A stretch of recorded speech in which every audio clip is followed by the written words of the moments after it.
Hey there guys, gals, and non-binary pals. This is Rabbi Leah here with a new kind of video. For a while, I've been wanting to do a series of videos for folks who are just getting into Jewish prayer to help break down the prayer service and explore the meaning of what it is that we're saying so people can feel a little more confident about it, a little more able to open up their hearts to God through the medium of these ancient prayers of our people, Ezrat Hashem. So with that in mind, let's start off with a look at the Amidah. The Amidah is the central part of our prayer service, the part where we're supposed to be offering our prayers and supplications directly to God.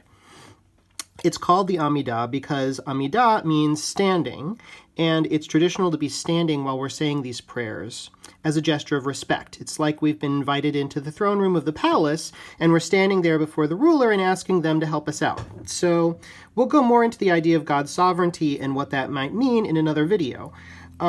The prayer is also called the Shmona Esrei, which means 18, as in 18 blessings. You can see in this particular Siddur, they're numbered here. It's called Shmona Esrei, 18, although there are actually 19 blessings now, because an additional blessing was added back in Talmudic times. Historically, it's a little bit unclear which blessing is actually the new one, but we'll go into that one in another video as well. Anyway, to start us off, at the very beginning of the Shmona Esrei, or Amidah, we're standing up, and it's customary to stand up and progress 3 paces forward, as if we're stepping into the ruler's presence. And in our Siddur, it begins with a short kavanah, a little meditation to focus our intentions as we enter into the prayer experience. So the kavanah that we start with goes like this: Adonai sifatai tiftach ufi yagid tehilatecha. Adonai, open my lips, sifatai tiftach, and let my mouth declare your glory, declare your praise. Which is a meditation that we're using to really, it's a way of really focusing our intention and reminding ourselves that as we're stepping into God's presence, that we rely on the divine for everything, even the ability to pray. That ultimately we sometimes find ourselves in a situation where we find it difficult even to pray, and even in those situations we can find words of prayer in that we can ask God for help for help in giving us the words to pray. So here we are at the first blessing, and the first blessing is what we're going to be looking at in this particular video. So the first blessing is focusing on Avot ve'imot, the fathers and mothers, in other words, our ancestors. And I'm going to run through the text of the blessing and translate it, and then we'll talk just a little bit about what that means. So the blessing goes: Baruch atah Adonai Eloheinu ve'Elohei Avotenu v'imotenu. Blessed are you, Adonai, our God, and the God of our fathers and mothers. Elohei Avraham, Elohei Yitzchak, Elohei Yaakov, Elohei Sarah, Elohei Rivka, Elohei Rachel, Velohei Leah. The God of Abraham, the God of Isaac, the God of Jacob, the God of Sarah, the God of Rebekah, the God of Rachel, and the God of Leah. Some people, I personally like to also add the names of Bilhah and Zilpah, who were Rachel and Leah's handmaidens, who also were ended up giving birth to some of the sons of Jacob who ended up becoming tribes of Israel. So then if we were going to do that, we'd just say Elohei Rachel, Elohei Leah, followed by Elohei Bilhah, Elohei Zilpah. So on the next page, we've got Ha'el Hagadol, Hagibor V'Hanora, El Elyon. So Ha'el means God, the God who is great and mighty and awesome. El Elyon, the God who is highest, the height of all.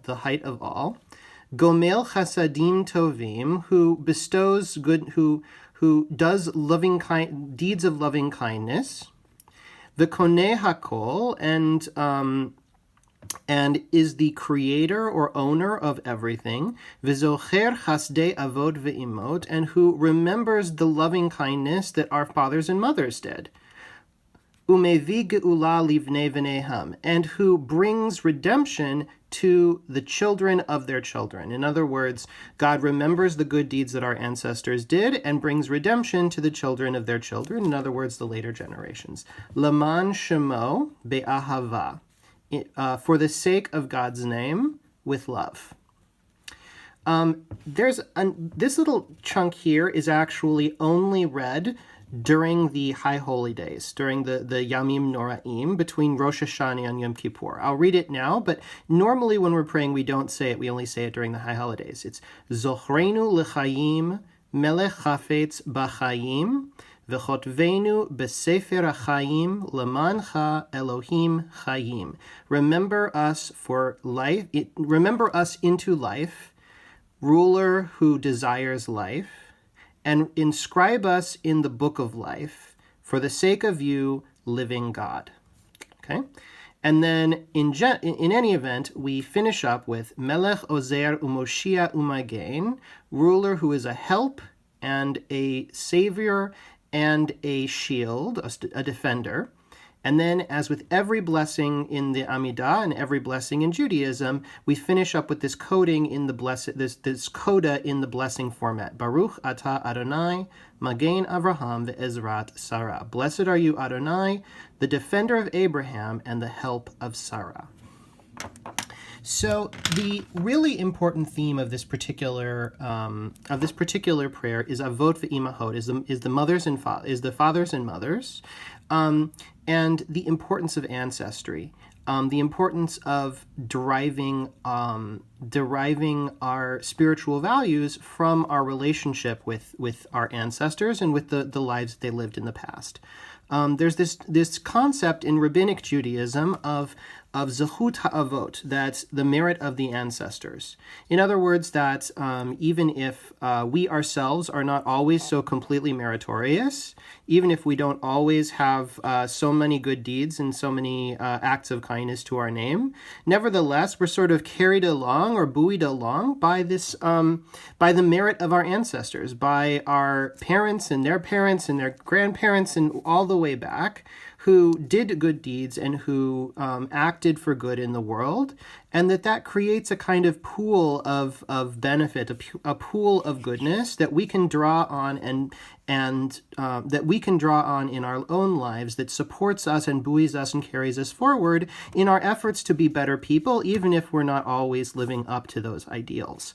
And so for that reason, we begin our journey into prayer, into the act of praying to God, with this reference to Zechut Ha'avot, to the merit of our ancestors, as a way of reminding us that that no matter where we come from and no matter what our background is, ultimately we are links in a chain, that we've got that we are part of the swelling of humanity that has grown and developed and moved throughout history, and that we're not here solely on our own power, but we're also here as manifestations and representations of the progression of the generations from generation to generation, and that remembering that is an important way. Remembering that we are merely one link in a chain is an important way of finding our place in the world and of centering ourselves with regard to our values that we want to